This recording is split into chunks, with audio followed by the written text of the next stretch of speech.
ہے دین میں بھلائی دنیا و آخرت کی، پیغام شعیب کاشفی ہم سب کا رہنما ہے۔ وکفا وسلام علی عباده الذین اصطفى اما بعد، اعوذ باللہ من الشیطان الرجیم، بسم اللہ الرحمن الرحیم۔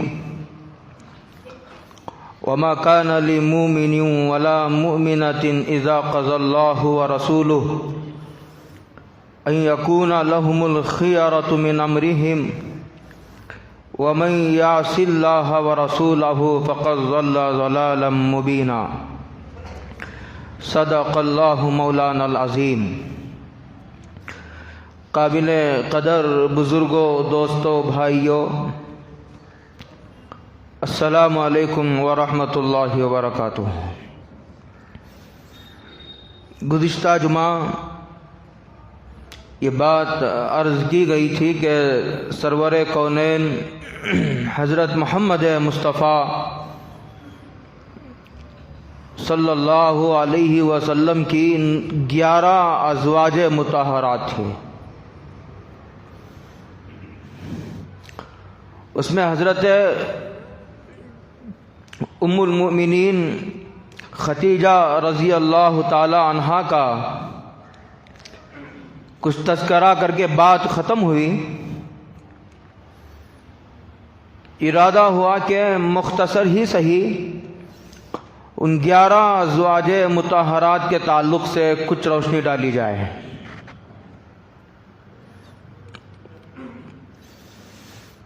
حضرت رسول اللہ صلی اللہ علیہ وسلم کا پہلا نکاح ام المؤمنین حضرت خدیجہ سے ہوا۔ حضرت خدیجہ حجاز کی بہت بڑی مالدار اور سرمایہ دار خاتون تھی، جو قافلے ملک شام کو تجارت کے لیے جاتے تھے، پورے قافلے کا مال ایک طرف اور حضرت خدیجہ کا مال ایک طرف۔ اتنی بڑی خاتون تھی، وہ خود تو نہیں جاتی تھی بلکہ دوسروں کو اپنا مال دے کر کے تجارت کے لیے بھیجتی تھی۔ اس میں جو نفع ہوتا تھا وہ تقسیم ہو جاتا تھا، اسی کو مزاربت کہتے ہیں، جسے پارٹنرشپ کہا جاتا ہے۔ وہ 2 شرطوں کے ساتھ جائز ہے، ایک نفع نقصان میں شریک ہوں۔ نفع اس وقت دے گا صاحب مال جب نفع ہوگا، نفع ہی نہیں ہوا تو پھر محنت کرنے والے کو نفع دینے کا سوال ہی نہیں پیدا ہوتا۔ اگر کوئی یہ کہے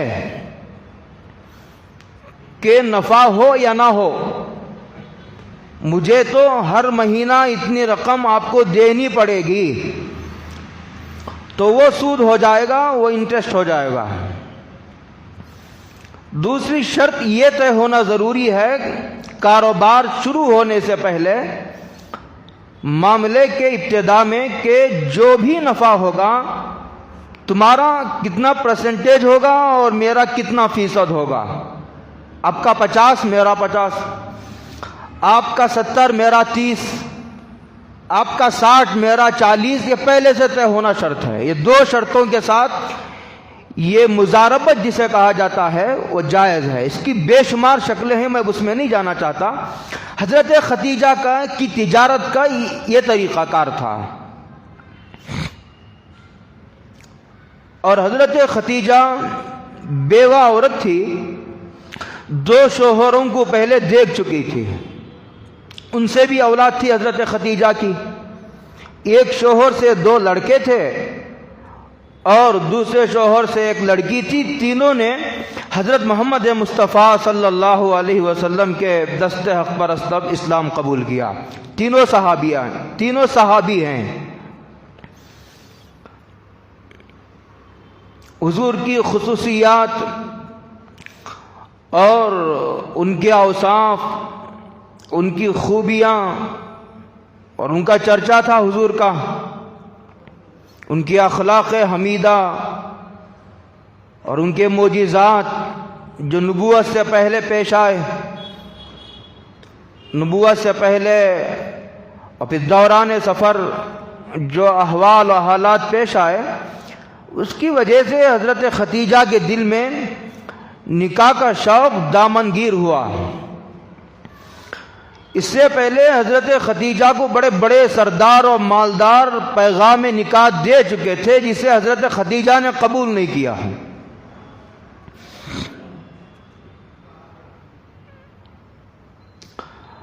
اور جس وقت حضرت رسول اللہ صلی اللہ علیہ وسلم نے حضرت خدیجہ سے نکاح فرمایا، حضور کی عمر 25 سال تھی، بالکل لائن جوانی، چڑھتی جوانی تھی۔ حضرت خدیجہ کی ایک باندی تھی جس کا نام نفیسہ تھا، اس نے پیغام نکاح حضور تک پہنچایا تو حضور نے کہا کہ یہ پیغام مجھے منظور تو ہے، لیکن میرے پاس نکاح کرنے کے لیے کچھ نہیں ہے، میں تو غریب آدمی ہوں، دو جہاں کا سردار و آقا ہے، لیکن نبی کو دنیا سے کیا تعلق ہے؟ انبیاء میں دو چار کو چھوڑ کر کوئی نبی بادشاہ نہیں ہوا۔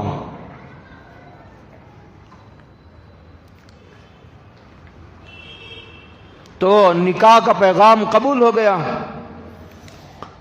ابو طالب نے نکاح پڑھایا،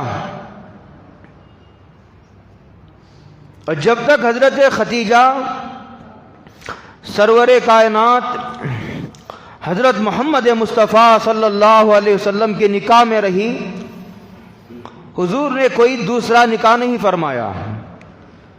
حضرت خدیجہ حضور کے نکاح میں 25 سال رہی۔ جب نکاح ہوا تھا حضرت خدیجہ کی عمر 40 سال تھی، حضور کی 25 سال تھی۔ 25 سال حضور کے نکاح میں رہی، اور 65 سال کی عمر میں حضرت خدیجہ کا انتقال ہوا، اور حضور ہی نے ان کو قبر میں اتارا۔ اس وقت تک نماز جنازہ مشروع نہیں ہوئی تھی۔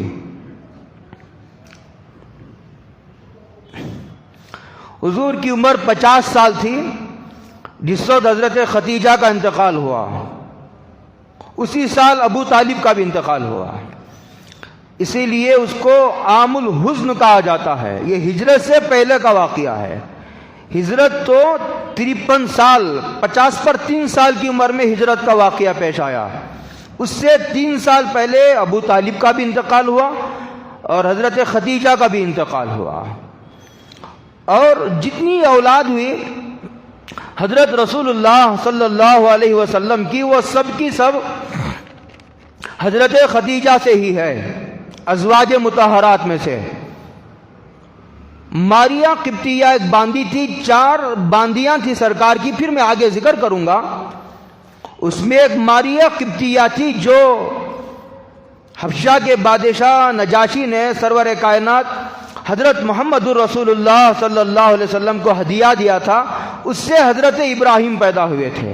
اس کے علاوہ جتنی ازواج مطہرات سے اولاد ہوئی وہ صرف حضرت خدیجہ سے ہوئی، باقی کسی بیوی سے حضور کو اولاد نہیں ہے۔ حضرت خدیجہ سے 2 بیٹے پیدا ہوئے، ایک کا نام قاسم تھا، اسی کی وجہ سے حضور کو ابو القاسم کہا جاتا ہے۔ ابو القاسم حضور کی کنیت ہے، روایتوں میں یہ لفظ استعمال ہوا ہے، محمد رسول اللہ صلی اللہ علیہ وسلم۔ اور ایک بیٹے کا نام عبداللہ تھا، اسی عبداللہ کے 2 لقب تھے، ایک طیب طاہر۔ طیب طاہر الگ کوئی بیٹے نہیں تھے حضور کے، یہ عبداللہ ہی کے 2 لقب تھے۔ حضرت خدیجہ اس کو طیب کہا کرتی تھی اور حضور اسے طاہر کہا کرتے تھے۔ اور 4 بیٹیاں ہوئی، حضرت زینب، حضرت فاطمہ، حضرت رقیہ اور حضرت ام کلثوم۔ 4 بیٹیاں اور 2 بیٹے حضرت خدیجہ سے ہوئی۔ تمام کی تمام اولاد سرکار دو عالم حضرت رسول اللہ صلی اللہ علیہ وسلم کو حضرت خدیجہ سے ہوئی۔ بے شمار مناقب ہیں، میں تفصیلات میں گئے بغیر تاکہ ایک اجمالی نقشہ لوگوں کے ذہن میں آ جائے۔ یہ سب سے پہلی زوجہ محترمہ بھی تھی اور سب سے پہلے اسلام لانے والی خاتون بھی حضرت ختیجہ تھی، سب سے پہلی خاتون، مردوں میں اور عورتوں میں سب میں۔ ویسے غلاموں میں حضرت زید اور باشعور مردوں میں حضرت صدیق اکبر، بچوں میں حضرت علی۔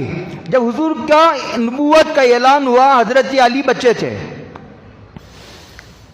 سب سے پہلی خاتون جس نے سرور کائنات حضرت رسول اللہ صلی اللہ علیہ وسلم پر ایمان لائی وہ حضرت ختیجہ تھی۔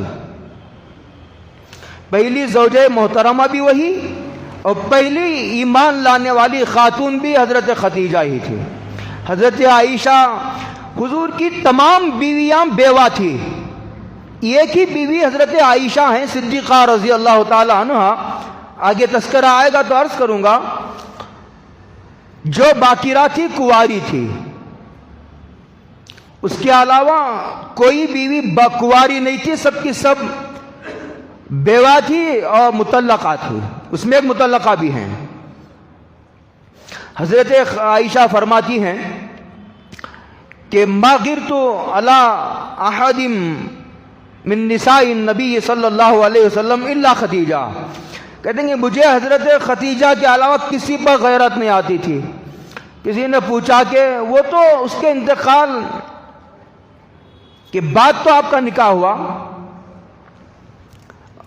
وہ تو آپ کے جب وہ نکاح میں تھی آپ حضور کے نکاح میں نہیں تھی، تو غیرت کی کیا بات ہے؟ تو حضرت عائشہ نے کہا ان کے انتقال کے بعد بھی حضور اتنا تذکرہ کرتے تھے حضرت ختیجہ کا، یوں کہا کرتے تھے ہاکذا قالت ختیجہ، ہاکذا قالت ختیجہ، ہاکذا قالت ختیجہ، ختیجہ نے یوں کہا تھا، ختیجہ نے یوں کہا تھا، ختیجہ نے یوں کہا تھا۔ بار بار موقع موقع سے ان کے جملے، ان کی تسلیاں اور ان کی سخاوت اور ان کا جو ہے وہ ساتھ دینا،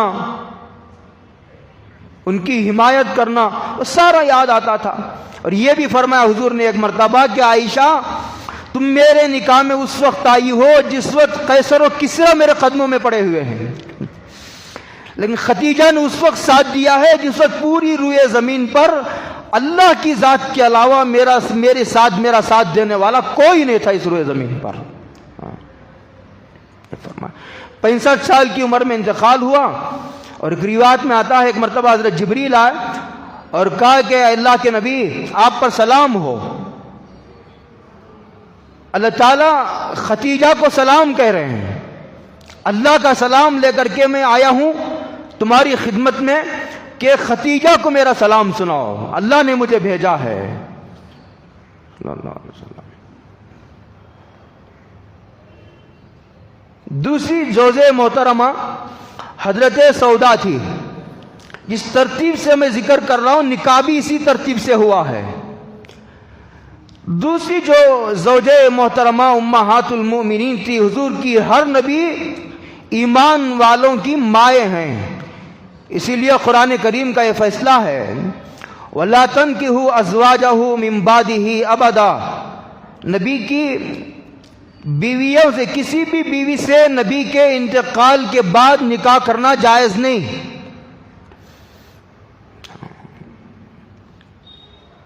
دوسری بیوی تھی حضرت سودا، یہ بیوہ تھی، بوڑھی عورت تھی۔ جب حضرت ختیجہ کا انتقال ہوا تو چند دن کے بعد ہی خولہ حضور کی خدمت میں حاضری اور کہا کہ میں چاہتی ہوں کہ آپ کا نکاح کرا دوں۔ حضور نے کہا جی مجھے ضرورت بھی ہے، اس لیے کہ میرے بچے بھی ہیں اور بچوں کی دیکھ بھال، ان کی پرورش، تربیت، گھر کا کام و کاج تو عورت ہی کر سکتی ہے، مجھے نکاح کی ضرورت ہے۔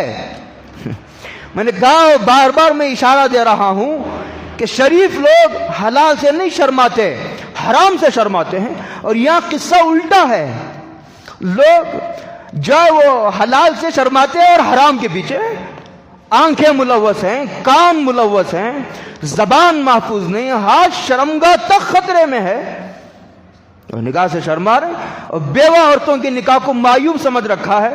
مفسرین نے لکھا ہے کہ بیوہ عورتوں کو جس کو ضرورت ہے نکاح کی، اس کے نکاح میں کوشش کرنی چاہیے، تعاون کرنا چاہیے اگر اسے نکاح کی ضرورت ہو۔ اور اگر کوئی لوگ مخالفت کرے، تان و تشنیع کرے تو اس کی پرواہ کیے بغیر قدم آگے بڑھانا چاہیے۔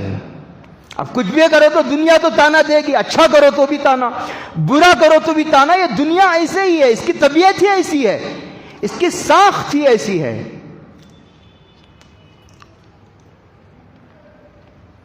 علماء نے لکھا ہے جس طرح حرام کو حلال قرار دینا غلط ہے، یہ اللہ کا منصب ہے، یہ منصب نبی کا بھی نہیں ہے۔ اسی طرح ایک حلال کو حرام قرار دے لینا، اس کے ذیل میں مفسرین نے لکھا ہے کہ بیواؤں کے نکاح کو، ایک آدمی کی بیوی کا انتقال ہو گیا، اسے نکاح کی ضرورت ہے، یا نہیں تو ایک شوہر کا انتقال ہو گیا، ایک عورت کو نکاح کی ضرورت ہے، تو اسے شرم نہیں کرنی چاہے، ضرورت نہ ہو اور گناہ میں پڑنے کا خطرہ بھی نہ ہو، دوسری مصلحتیں بھی ہو بچوں وغیرہ کی تو الگ بات ہے، لیکن ضرورت ہو، گناہ میں پڑنے کا خطرہ ہو تو چاہیے کہ وہ جو ہے وہ شرمائے بغیر، لوگوں کے تانوں تشنیع کی پرواہ کیے بغیر نکاح کو غنیمت سمجھنا چاہیے۔ حضرت سودا بیوہ تھی، خولہ نے آ کر حضرت حضور، یہ خولہ وہی ہیں، ایک مرتبہ حضرت عمر جا رہے تھے، حضرت عمر روب و جلال، ان کی ہیبت جلالت شان مشہور ہے۔ ایک عورت نے روک لیا حضرت عمر کو کسی بات پر، تو کسی صحابی نے کہا کہ ایک عورت بھی امیر المومنین کا راستہ روک سکتی ہے، تو کہا کہ اس کو کچھ مت کہو، یہ وہ عورت ہے، یہ وہ عورت ہے کہ حضرت رسول اللہ صلی اللہ علیہ وسلم سے ایک مسئلے میں اس نے کچھ پوچھ گچھ کی تو اللہ تعالیٰ کی طرف سے وحی نازل ہو گئی۔ یہ وہ عورت ہے جس کی بات کو اللہ آسمانوں پر بھی سنتا ہے۔ قد سمع اللہ قول التی تجادلک فی زوجہا، جو سورہ مجادلہ کی آیت کریمہ ہے، یہ حضرت خولہ کے بارے میں نازل ہوئی ہے۔ یہ بہت جو مرتبے کی عورت ہے، انہوں نے پیغام نکاح لے کر کے حضرت حضور کے خدمت میں حاضر ہوئی۔ اس کے بعد حضرت سودا کی خدمت میں انہوں نے کہا کہ نکاح کا پیغام دیا۔ انہوں نے یہ بھی پوچھا تھا کہ میں حضرت عائشہ کو نکاح پیغام نکاح دوں یا سودا کو؟ انہوں نے کہا کہ آپ کی مرضی، جس کو چاہے دونوں کو دے دو، یہ حضور نے فرمایا تھا۔ خیر حضرت سودا کے پاس پیغام نکاح پہنچا، بوڑھی عورت تھی سودا، کیونکہ بچے تھے تو ان کی مصلحت کی وجہ سے حضور نے اس کو ترجیح دی۔ یہ دوسری عورت ہے حضرت سودا۔ اس کے بعد تیسرا جو نکاح ہوا وہ حضرت عائشہ سے ہوا، ترتیب بھی یہی ہے جو میں عرض کر رہا ہوں۔ حضرت عائشہ کا جب نکاح ہوا تو حضرت عائشہ کی عمر 7 سال بھی مکمل نہیں ہوئی تھی، 6 سال مکمل ہو گئے تھے، 7 سال مکمل نہیں ہوئے تھے۔ اس کے بعد رخصتی 9 سال میں ہوئی، لڑکی 9 سال کو بھی بالغ ہو جاتی ہے، اور ہمارے ہاں لڑکیاں 25 سال میں بھی بالغ نہیں ہوتی، 25 سال کے بعد بھی لڑکیاں آ رہی ہیں، سامنے آ رہی ہیں، کھانا رکھ رہی ہیں، وہ چائے لا کر کے دے رہی ہیں۔ توبہ توبہ، اسی لیے تو فتنے ہیں۔ بہنوی سے پردہ نہیں کیا جاتا، چچا زاد، مامو زاد، خالہ زاد، پھوپھی زاد، بھائیوں سے پردہ نہیں کیا جاتا۔ حضرت عائشہ 9 سال میں بالغ ہوئی اور اسی وقت رخصتی ہوئی، اور 9 سال حضور کے نکاح میں رہی، 18 سال کی عمر میں بیوہ ہوئی۔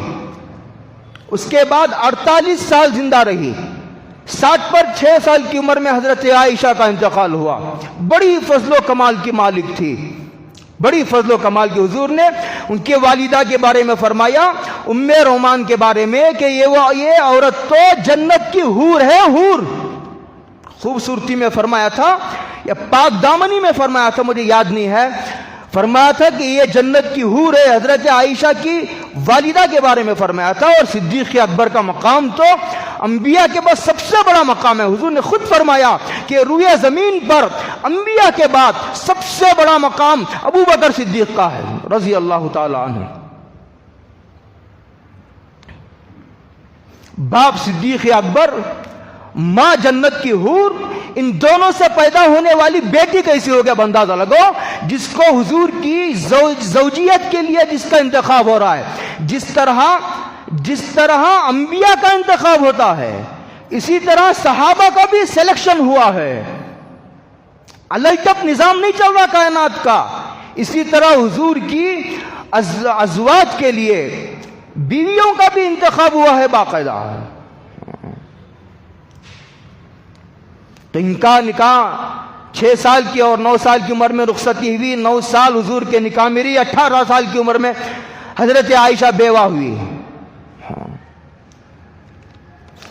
حضرت ابو ہریرہ نے نماز جنازہ پڑھائی، اور جب حضرت عائشہ کا نکاح بھی نہیں ہوا تھا، جبریل تصویر لے کر کے آئے تھے حضرت عائشہ کی، تصویر لا کر کے اب کہے کہ جبریل ہی تصویر لے کر کے آئے تو پھر ہم بھی لے سکتے نہیں، وہ عالم غیب کا واقعہ ہے، وہ عالم غیب کا واقعہ ہے۔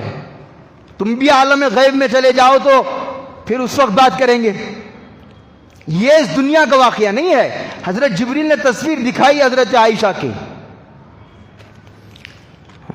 ورنہ تصویر بہت بڑا گناہ ہے۔ لوگ بلا ضرورت ہو تو الگ بات ہے، آئی ڈی کارڈ کے لیے، آدھار کارڈ کے لیے، راشن کارڈ کے لیے، پاسپورٹ کے لیے اور زمین کے ڈاکومنٹس اور دستاویز کے لیے فوٹو کی ضرورت پڑتی ہے تو الگ بات ہے، وہ تو ضرورت ہے، اس کے بغیر کام نہیں چلتا۔ لیکن جہاں ضرورت نہ ہو تصویر کو حرام قرار دیا گیا ہے۔ ہمارے حضرت کی باقاعدہ حرمت تصویر پر بڑی مستند ترین کتاب ہے، عرب و عجم کے علماء کی فتاوی کو اس میں جمع کیا گیا ہے۔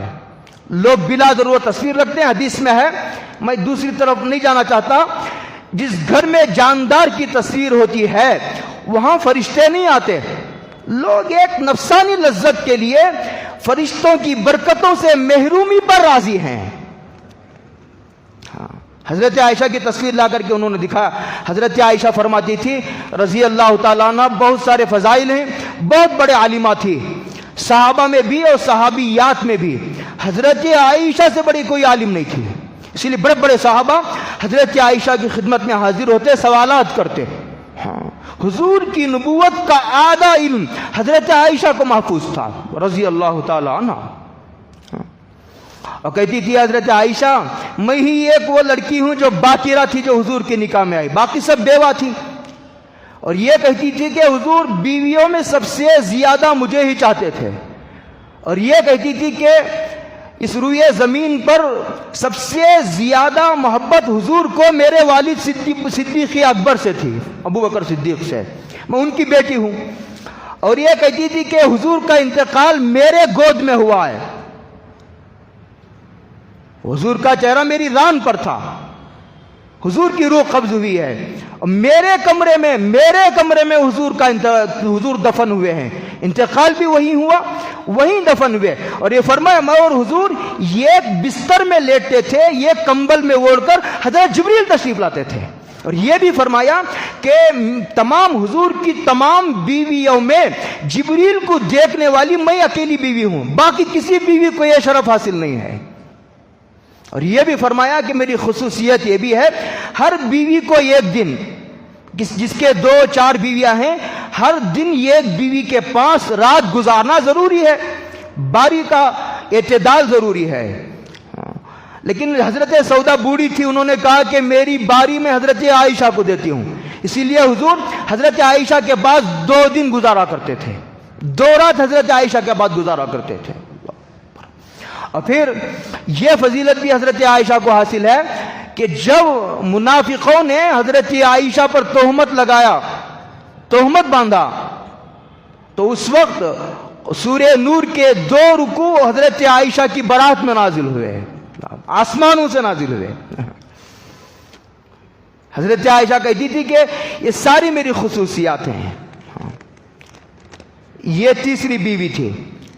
چوتھی، اور ان کا علم و زہد کا حال یہ تھا، زہد کا، کہ ایک مرتبہ 1,80,000 درہم حاضر ہوئے، 1,80,000 درہم کہیں سے آئے تو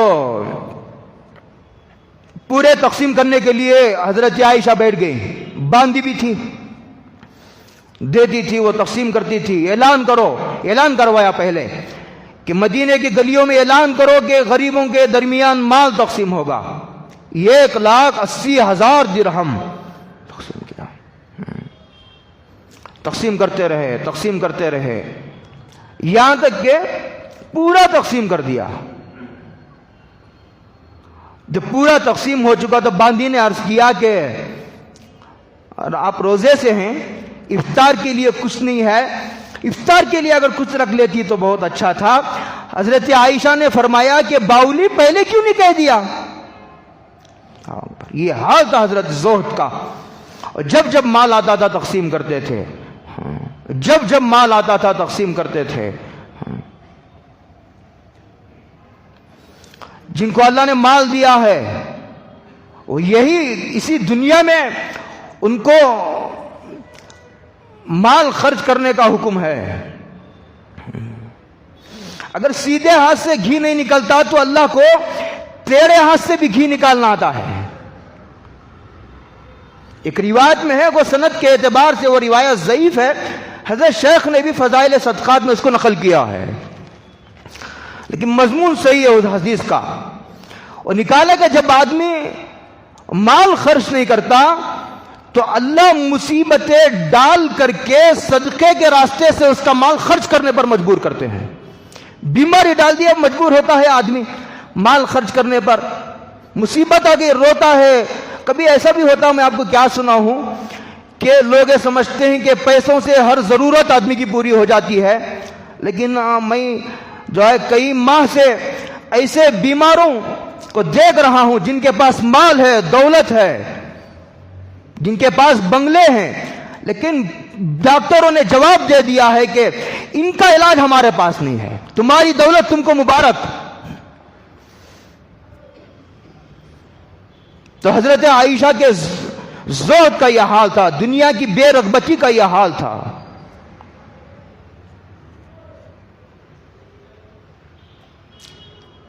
ایک بزرگ تھے، وہ دعا کرتے تھے کہ اللہ جب میرا انتقال ہو جائے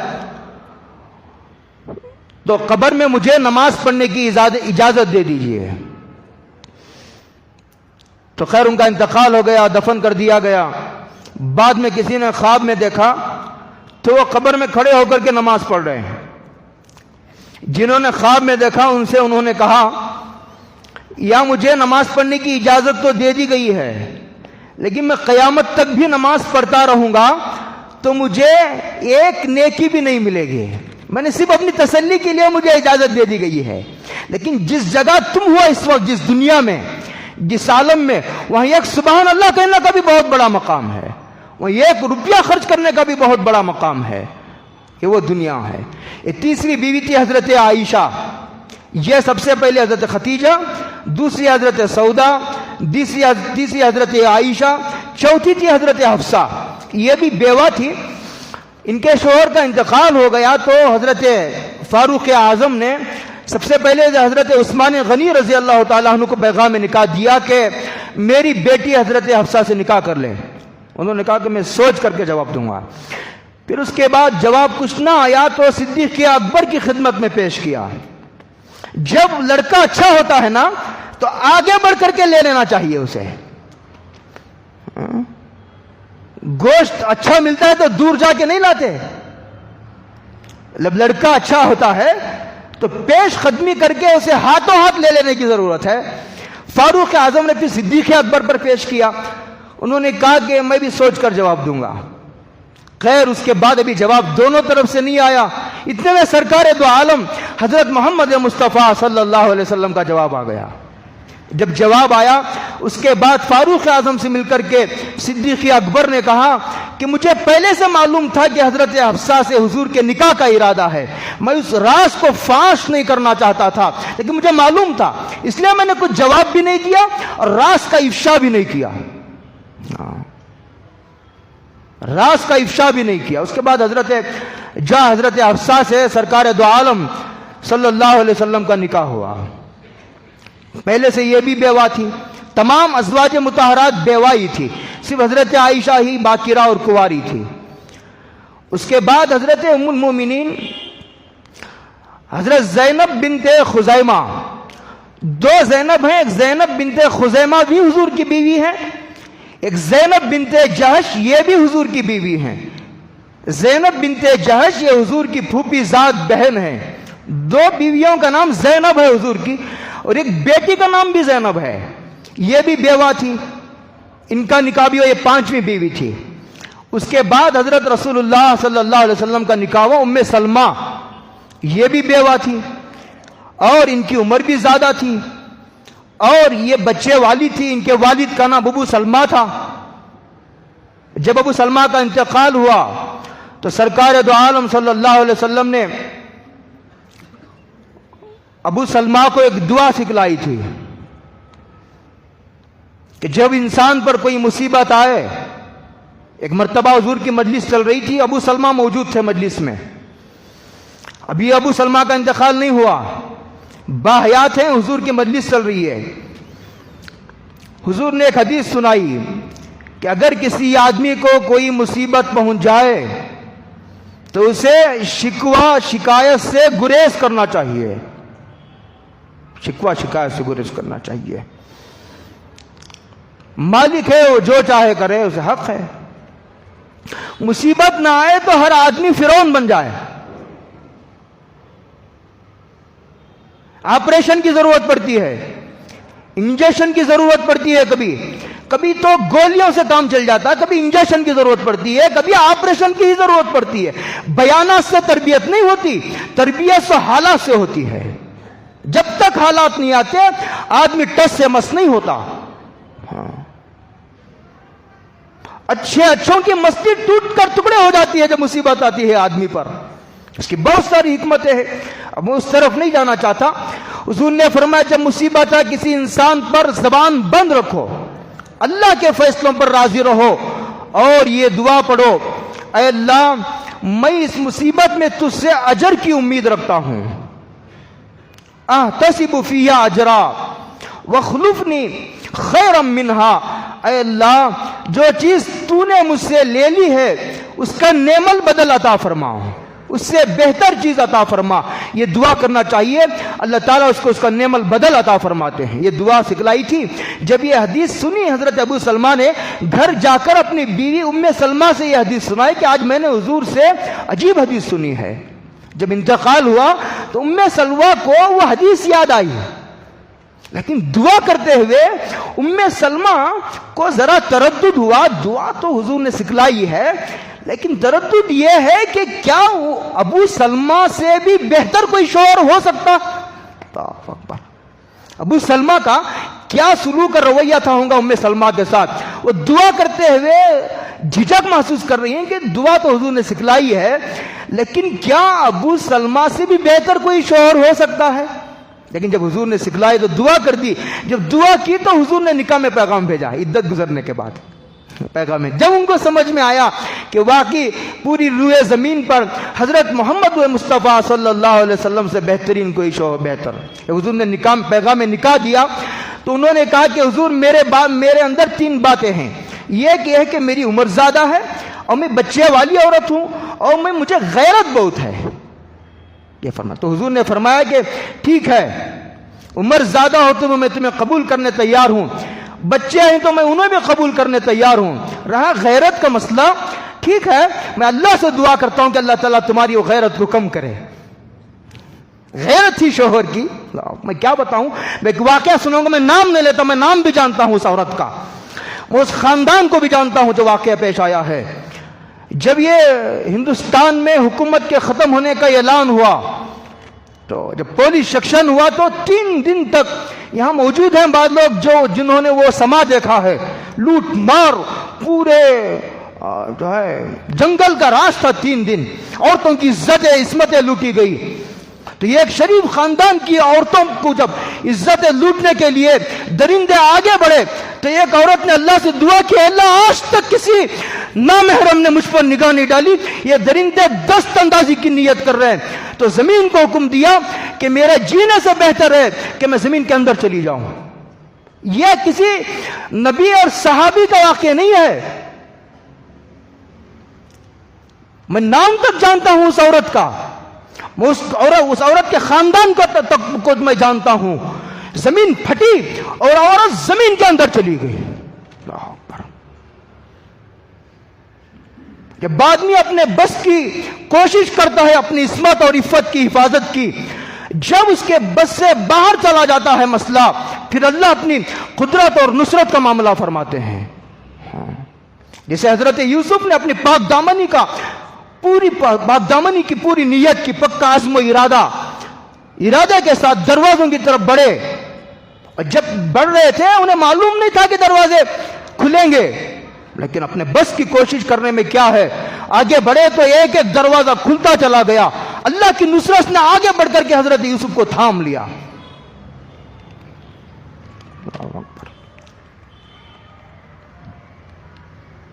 بہت خوبصورت تھی حضرت ام سلمہ، اور لمبی عمر پائی حضرت ام سلمہ نے.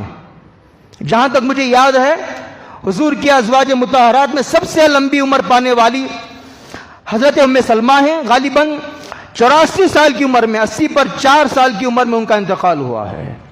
اس کے بعد حضرت زینب بنت جحش، یہ حضور کی پھوپھی ذات بہن ہیں.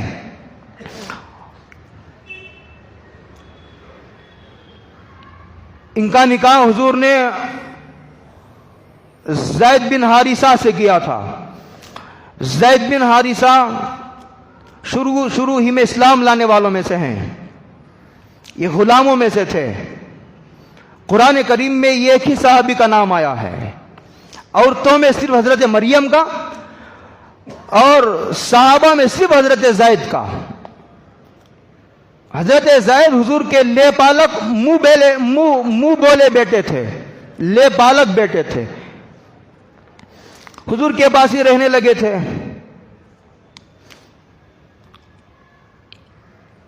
جب زیادہ حضور ہی کے گھر میں وہ رہتے تھے تو زید بن محمد کے نام سے مشہور ہو گئے. تو قرآن کریم کی آیت نازل ہوئی اور یہ کہا گا ادعوہم لیابائہم، کہا کہ ان کا جو حقیقی باپ ہے اس کا نام لے کر کے پکارو. زید بن محمد نہ کرو، محمد زید کے والد نہیں ہیں. لے بالک بیٹا نہیں ہو جاتا، لے بالک بیٹا نہیں ہو جاتا. اسی لیے مدت رضاعت 2 سال ہوتی ہے. 2 سال کے اندر اگر کسی نے لے کر کے کسی کو دودھ نہ پلایا ہو، اگر وہ محرم میں سے نہ ہو بچہ، تو بعد میں بڑے مسائل پیش آتے ہیں. بیوی کے پردے کا مسئلہ ہو جاتا ہے. 2 سال کے اندر مدت رضاعت ثابت ہوتی ہے. دودھ پلانے سے وہ رضائی بیٹا بن جاتا ہے. لوگ نامحرم کو لے کر کے پال لیتے ہیں، وہ بیٹا نہیں بن جاتا. یہی مسئلہ یہاں بھی پیش آیا تھا. اور زمانے جاہلیت میں لے پالک بیٹے کی جو بیوی ہے اس کو حقیقی بہو سمجھ لیا گیا تھا. اسی لیے اگر لے پالک بیٹے کا انتقال ہو جائے، وہ طلاق دے دے، تو اس لے پالک بیٹے کی بیوی سے نکاح کرنے کو وہ غلط اور مایوب سمجھتے تھے. اس وقت اس رسم کو توڑنا تھا. ایک پورا نظام ہے، تکوینی نظام. تو حضور نے پیغام نکاح دیا حضرت زینب کو. تو انہوں نے پسو پیش کیا، اس لیے کہ یہ غلام تھے، وہ تو خاندان قریش سے تھے، خاندانی لوگ تھے. وہ ان کے بھائیوں کو بھی ذرا تردد ہوا. تو یہ آیت کریمہ نازل ہوئی جو میں نے خطبے میں پڑھی تھی، وَمَا كَانَ لِمُؤْمِنٍ وَلَا مُؤْمِنَةٍ. یہ ہے مشورہ، یہ مشورہ نہیں ہے، حضور کا یہ حکم ہے. حضرت مغیث اور بریرہ کا مشہور واقعہ روایتوں میں آتا ہے. حضرت مغیث جو تھے کالے کلوٹے تھے، اور بریرہ بڑی خوبصورت عورت تھی، دونوں میں نہیں بنتی تھی. خیر انہوں نے اسے طلاق دینے کا ارادہ کیا. بریرہ نے، حضور نے کہلوا بھیجا کہ مغیث کو قبول کر لو. مغیث مدینے کے گلیوں میں روتے پھرتے ہیں. تو بریرہ نے پوچھا، سرکار یہ آپ کا مشورہ ہے یا حکم ہے؟ حضور نے فرمایا میرا حکم نہیں ہے، یہ مشورہ ہے. لیکن یہاں مشورہ نہیں تھا، حکم تھا. یہ پورا نظام بنایا جا رہا ہے. تو خیر جب حکم تھا تو اب جو ہے کوئی گنجائش نہیں تھی قبول نہ کرنے کی، کوئی اختیار باقی نہیں رہا. تو حضرت زید کا حضرت زینب سے نکاح کروا دیا گیا. اس کے بعد ان کی طبیعتوں میں نہیں بنی، اسی لیے خاندان بھی دیکھے جاتے ہیں، لیول بھی دیکھا جاتا ہے، مزاج دیکھا جاتا ہے لوگوں کا. یہ اصل میں انتظام سے تعلق رکھنے والا ایک مسئلہ ہے. فقہاء نے اس پر سینکڑوں صفحات لکھے، میں ادھر نہیں جانا چاہتا اب. تو آخر میں بات آ کر طلاق تک رکی، اور طلاق دینے سے پہلے حضور کو بتایا بھی گیا تھا کہ زینب کا نکاح ہم تم سے کرنے والے ہیں، تاکہ اس رسم کو مٹانا ہے. اور یہ رسم آپ کی موجودگی میں اگر نہیں مٹی تو پھر کب مٹے گی؟ تو اس کے بعد جب وہ طلاق انہوں نے دی، لیکن یہ آ کر کے اگر مشورہ کرتے حضرت زید تو حضور کہتے کہ نہیں، اسے رکھو، کیوں طلاق دیتے ہو؟ کر ایک مرتبہ نہیں بنی. بات جب شروع ہو جاتی ہے نا، بات پہلے ہی مرحلے میں بات کو ختم کرو. سلسلہ زبان درازی سے شروع ہوتا ہے اور طلاق پر جا کر کے منتہی ہوتا ہے. اسی لیے اولے وہلے میں عورت کو ہو یا مرد کو بہت سنجیدہ رہنے کی ضرورت ہے. میں نے اس سے پہلے مستقل بیان کیا ہے اس پر دو مہینے پہلے، اور یہ کہا ہے کہ شوہر کی کل کائنات بیوی ہے، بیوی کی کل کائنات شوہر ہے. اس پر میں بڑے تفصیل سے قرآنی آیات، احادیث اور آثار صحابہ سے میں نے استدلال کیا ہے. انشاءاللہ پھر کبھی موقع ہوگا تو اس تفصیل کو آگے بڑھائیں گے. تو طلاق تک نوبت پہنچی. عدت گزرنے کے بعد پہلے سے آسمانوں پر نکاح ہو گیا. یہ حضور کی ازواج مطہرات میں یہ پہلی بیوی تھی جن کا نکاح آسمانوں پر ہوا. اسی لیے حضرت زینب کہتی تھی کہ میرا نکاح تو اللہ نے پڑھایا ہے اور جبریل کے سامنے پڑھایا ہے میرا نکاح. زوجنا کہا ہم نے نکاح، اسی لیے نکاح کا پڑھا دیا. حضور کو اطلاع دے دی گئی تو حضور بغیر اجازت کے زینب کے گھر میں داخل ہوئے. اجازت نہیں لی، اس لیے کہ نکاح پڑھا دیا گیا ہے. ابھی منگنی، ابھی بات چیت، تاریخ طے کچھ نہیں. یہ حضرت زینب بنت جاش ہے. پھوپھی ذات یہ دباغت کا کام بھی جانتی تھی، چمڑے کو صاف کر کے اسے قابل استعمال بنانے کا کام ہی جانتی تھی. یہ مالدار خاتون تھی، بہت بڑی سخی تھی. جو کچھ وہ کماتی تھی وہ پورے کا پورا غریبوں پر تقسیم کر دیا کرتی تھی، پورے کا پورا. جویریہ یہ 8ویں بیوی تھی. یہ بنی المستلق سردار کی بیٹی تھی، یہ بھی بیوہ تھی. اس کے بعد 9ویں بیوی تھی ام حبیبہ، یہ بھی بیوہ تھی. یہ جو قریش کے سردار ابو سفیان تھے، ابو سفیان بہت بڑے سردار تھے. فتح مکہ کے موقع پر ایمان قبول کیا انہوں نے. یہ انہی کا جملہ ہے جو میں ہمیشہ نقل کرتا ہوں کہ یہ مدینے سے حضور مکے کی طرف آ رہے تھے صحابہ کے جلوہ میں. صحابہ کا مجمع بہت بڑا مجمع ہے صحابہ کا، غالباً 10,000 صحابہ کے ساتھ حضور تشریف لائے تھے. صحابہ کے جلوہ میں ایک یتیم پیدا ہونے والا بچہ فاتحانہ مکے میں داخل ہو رہا ہے. بے سر و سامانی کے عالم میں ابھرنے والا یہ یتیم بچہ، اس کی بادشاہت کا اعلان روز اول سے ہی پوری دنیا کی بادشاہت کا اور قیامت تک کی سرداری کا اعلان جس کا کر دیا گیا تھا. اب وہ اس دنیا میں بھی سردار کی حیثیت سے، ایک بادشاہ، ایک نبی کی حیثیت سے آ رہے ہیں مدینے کی طرف سے. ابو سفیان ہیں اور ساتھ میں غالباً حضرت عباس ہیں. وہ کھڑے ہیں، دیکھ رہے ہیں کہ حضور کی شان و شوکت. ابو سفیان کی زبان سے جملہ نکلا، عباس تیرا بیٹا تو بادشاہ ہو گیا ہے. تو ابو سفیان، حضرت عباس نے کہا ابو سفیان تیری آنکھیں اب بھی دھوکہ کھا رہی ہیں. ابو سفیان تیری آنکھیں اب بھی دھوکہ کھا رہی ہیں. یہ بادشاہت کا کر و فر نہیں ہے، یہ نبوت کی جلالت شان ہے. یہ نبوت کی جلالت شان ہے. یہ بادشاہت کا کر و فرتو حضور کے قدموں کی دھول کو بھی نہیں پہنچتا صلی اللہ علیہ وسلم. یہ ابو سفیان تھے. اس کے بعد صفیہ تھے. یہ خیبر کے سردار تھے. یہودی تھی, یہودیہ تھی, بعد میں اسلام قبول کی. بنو نذیر یہودیوں کا قبیلہ تھا. خیبر ان کے سردار ہوئی ابن اخطب. یہ حضرت موسیٰ کے جو بڑے بھائی حضرت ہارون تھے, یہ ان کی اولاد میں سے تھے. یہ خیبر کے سردار تھے. جب وہ فتح ہو گئے وہاں کے قلعے تو یہ گرفتار ہو کر آئی تو دہیا کلبی کے باندی بن کر آئی تو ان کے حصے میں آئی. بعد میں صحابہ نے حضور کو مشورہ دیا کہ یہ سردار کی بیٹی ہے, اگر اس کو آپ اپنی زوجیت میں قبول فرمائے تو اسے ذرا تسلی ہوگی. انہوں نے کہا کہ یہ بات تو میرے کرنے کی نہیں ہے, یہ بات تو آپ کے کرنے کی ہے. میں میرے صحابی کو بلا کر کے یہ کہوں کہ تمہاری باندی سے میں نکاح کرنا چاہتا ہوں, اب تو اس کے حصے میں آ گئی ہے وہ. تو بعض صحابہ نے جا کر کے الگ سے بات کی تو انہوں نے کہا کہ میں نے اب تک صفیہ کو دیکھا بھی نہیں ہے. ہماری جان قربانی سرکار پر صفیہ کی کیا اوقات ہے. صفیہ حضور کی خدمت میں حاضر ہیں. یہ جان نثار تھے, دیوانے تھے حضور کے. خیر صفیہ کو حضور کی زوجیت میں آئی. جب زوجیت میں آئی تو یہ حصہ زر تھا, ہرا تھا. انہوں نے کہا حضور نے, صفیہ یہ چہرے پر نشان کیسا ہے؟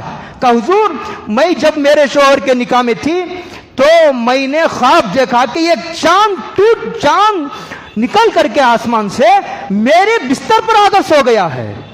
میں نے خواب میرے شوہر کو بتایا, شوہر نے ایک لگایا, حجاز میں جو نبی پیدا ہونے والا ہے اس کی بیوی بننے کی تمنا کرتی ہے. واہ واہ. یہودی سمجھتے ہیں, عیسائی سمجھتا حضور کی جلالت شان کو. جس طرح علماء کی عظمتوں کو, مدارس و مساجد اور دعوت و تبلیغ کی قیمت کو, میں نام نہیں لیتا اس وقت, نام لینے کا یہ دور نہیں ہے, اشارے سمجھو. شر پسند عناصر ان کی قیمتوں کو اور ان کے حوصلوں کو جانتے ہیں. یہ بدقسمت مسلمان ہے جو علماء کے حوصلوں کو نہیں سمجھتا, ان کے منصوبوں کو سمجھنے میں ناکام ہے. اب تک کے علماء سے بدظن, بدگماں, بے اعتماد ہے. میں نام نہیں لیتا, ان کے منصوبے کتنے خطرناک ہیں. یہ صفیہ ہیں. اس کے بعد آخری بیوی حضرت میمونہ تھی. 11 بیویوں کے تذکرہ میں نے مختصر کیا, آخر میں نام سنا دوں, وقت زیادہ ہو گیا ہے, وہ ترتیب سے میں چل رہا ہوں. شروع سے نام سنا دوں. پہلی بیوی حضرت ختیجہ تھی. اسلام لانے والی پہلی بیوی بھی حضرت ختیجہ تھی.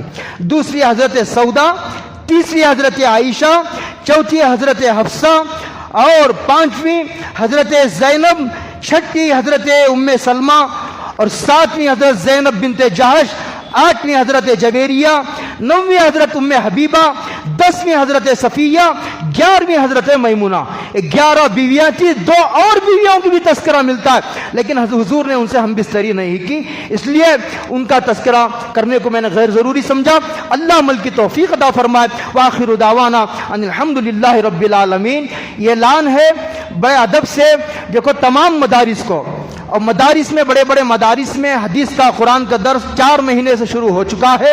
مدارس کے کھلنے کے لیے دعا بھی فرمائیے, اور اساتذہ کی سیلری تمام مدارس میں جاری ہے.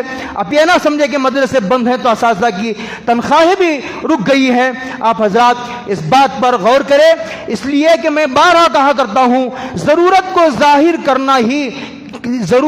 ظاہر کرنے کی ہی اجازت ہے. مخلوق سے ایسا مانگنا حرام ہے جیسے خالق سے مانگا جاتا ہے. رو کر, گڑ گڑا کر, لگ لپٹ کر, وہ تو اللہ سے مانگا جاتا ہے. مخلوق کے سامنے تو ضرورت ظاہر کرنا ہی بہت بڑی بات ہے, ورنہ بعض بزرگوں نے اسے بھی پسند نہیں کیا. آپ جو ہے ہمارے اعلان کی سرسریت کو سے یہ نہ سمجھے کہ جو ہے ضرورت نہیں ہے یا ضرورت کم ہے. آپ حضرات اس مدرسے کو بھی اور تمام جو شہر